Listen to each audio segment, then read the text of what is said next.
My name's Miss Stacy. I am the FCS educator in Washington and Osage County. And today, for part of your safety day, we're going to talk about some rules for kitchen safety.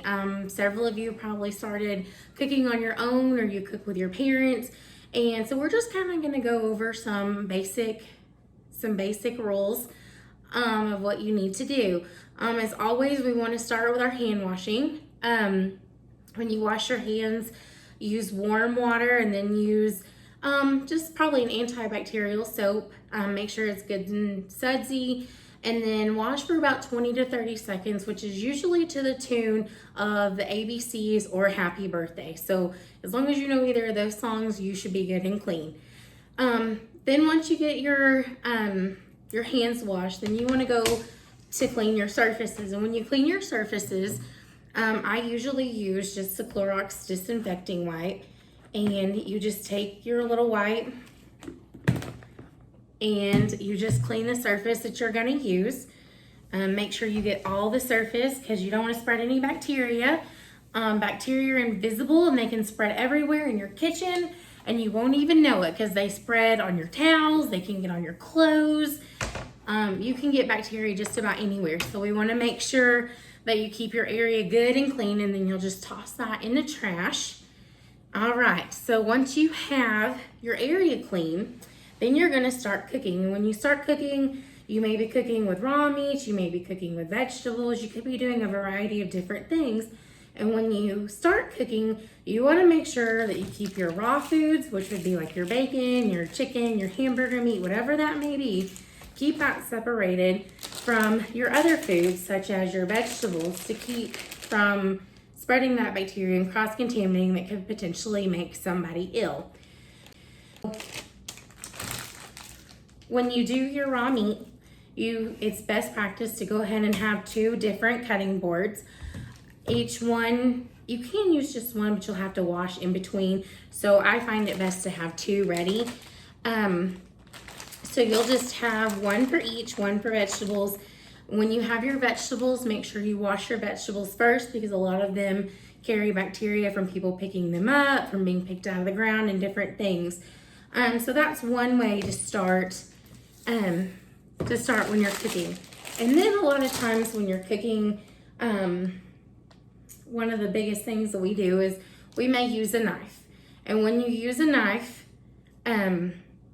you want to make sure you're very careful with those. So make sure you cut away from yourself. And if you don't feel comfortable cutting with a knife, ask a parent, ask an older sibling, or ask somebody who may be a little more comfortable using a knife. When you use your knife, make sure you have your position just right. Make sure your knife blade is facing down, and make sure that your fingers are pulled back away from the knife, and always cut away from yourself. So cut down like this and cut away from your body to make sure that you don't lose a finger or injure yourself in any other way. That's with any time that you use a knife. And then when you're done, make sure that your knife goes down in the sink, but make sure you put it in a way that when somebody reaches in the sink, they won't end up cutting themselves. And one final tip to use when you're cooking in the kitchen is knowing how to dress when you're in the kitchen. Always be sure that you have closed-toed shoes on just in case something gets spilled or dropped or anything like that. Tennis shoes are best. I wear just little slide-on shoes, but anything with closed-toed shoes. You want to avoid having lots of jewelry and things on your fingers because the bacteria will get stuck in that jewelry, and then you'll be spreading that unintentionally. And also avoid any long jewelry like necklaces or something, because if you lean over the stove, you could get it caught in the stove and cause serious injury to yourself as well. Keep your sleeves rolled up and pulled back as well. And we just want you to stay safe while you're in the kitchen. And these are just a few safe practices that you can follow while you're in the kitchen. And when we're cooking, we cook with different raw meats. Sometimes we cook with chicken, some people like beef, and different things like that. When you're cooking eggs, you kind of want to touch the whites and make sure they're firm and everything. Cook fish till it's shiny. And then when you're cooking with hamburger meat or raw ground beef or something like that, you want that be between 155 degrees and 160 degrees Fahrenheit. And if you're doing chicken, you want it to be around 165 degrees Fahrenheit. And the best way to check that is if you have a meat thermometer.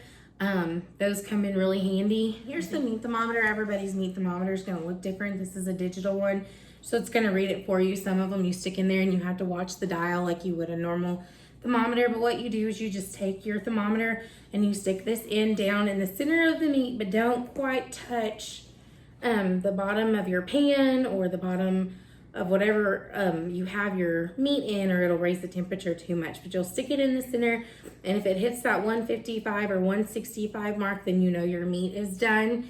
Then you just want to rinse that off and put that away. And then once you're completely done cooking and everything has been prepared, you want to make sure that you've cleaned up all of your kitchen area, all of your cutting boards and everything else. And then you want to make sure you wipe your surface down one more time, put those dish rags and other things in the washer, because again, we don't want to spread the bacteria that's on those, and then wash your hands one last time.